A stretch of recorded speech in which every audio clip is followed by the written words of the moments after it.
Hey folks, my hair is a mess and the sun is shining. I need a haircut very badly. But before I start, new location again, and that is because I have maybe I have to go this way so you can see. There's little Miss Molly, and then over there is Missy May. So she's on my lap, so I can't move. I have to do a video from sitting in this chair because I have a cat on my lap.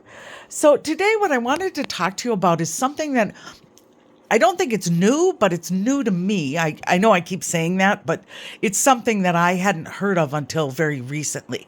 And that is this, it's a form, I guess, of scamming called Sadfishing. So apparently it's telling sob stories to get money. So it's not even, these aren't people that, they're not trying to start a relationship, not a romantic relationship with you. But these are people that they go on YouTube and they start channels, and apparently they tell sad stories and about how they need money, their pets need things, or they can't pay their rent or whatever it is. I'm not really sure. But to me, this is a scam, guys, because you really, and I guess you really want to ask yourself, can I afford to support somebody else along with myself and my own family? And this is one of the, I was listening to somebody else who was talking about this, and they were saying, give to your local community, these are random people on the internet that are asking you for money, let me rephrase. Apparently, they don't really ask for money. They just tell sad stories, and then the result is hopefully you will feel sorry for them and you will send them money. And they usually have, a PayPal or a Venmo or, one of these ways to get money to them. So I'm looking down because Molly is telling me it's time to pet her. So, it's not, they're not even asking you for money.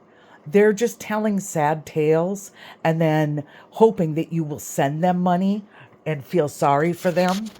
And again, to me, this is just another way to scam. It's not directly asking you for money, but making you feel bad because they don't have any money and they have some sort of bill or something that they have to pay. So what comes to my mind is they have money for internet, Wi-Fi, a computer, or a smartphone. So they have some means because and generally they're in a home. They're not filming from a cardboard box or from a homeless shelter. So they have a home.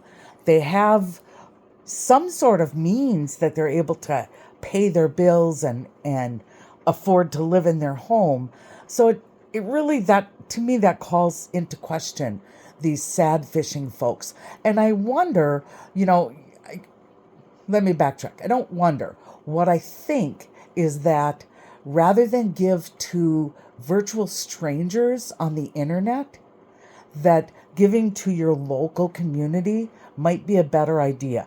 And I know one of the arguments, you have to forgive it moving around, and my arm gets tired, so I have to move it to my other hand. But one of the points that this article that I was reading was that people are lonely.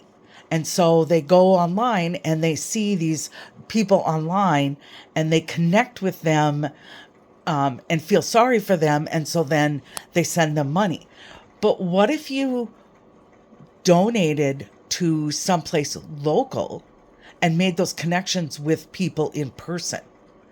So, I think there's a better way. If we all were donating and giving to and working with our local communities, imagine the impact that we could have.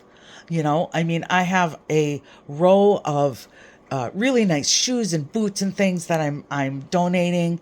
Every time that I clean out my closet or my kitchen, any place, I just donate it all. And I also give money particularly to the Humane Society, because as you know, I'm kind of a cat lover.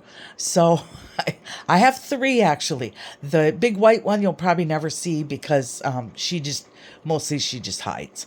But if she comes out, I'll put her on camera as well. But my point is that this sad fishing, which is something I just heard about very recently, it's not it's probably not the best use of your money.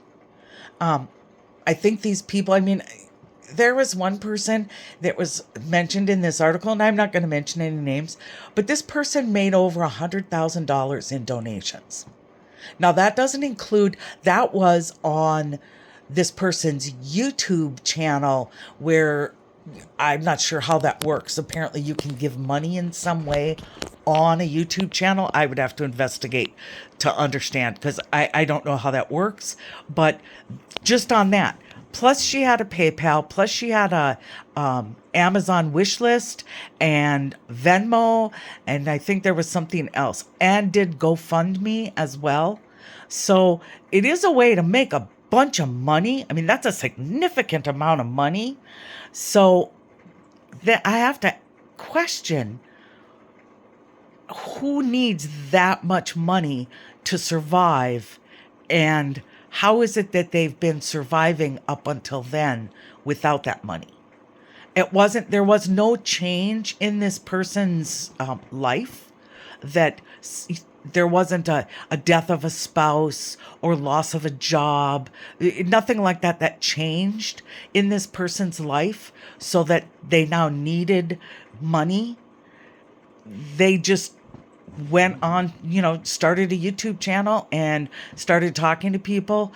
And I guess just started telling stories about, apparently there were pets involved. There was, I'm not sure, some shopping or I, I don't know. I don't know this person, so I couldn't say, what all, it's just from what I read, but it's pretty amazing that someone could get that much money.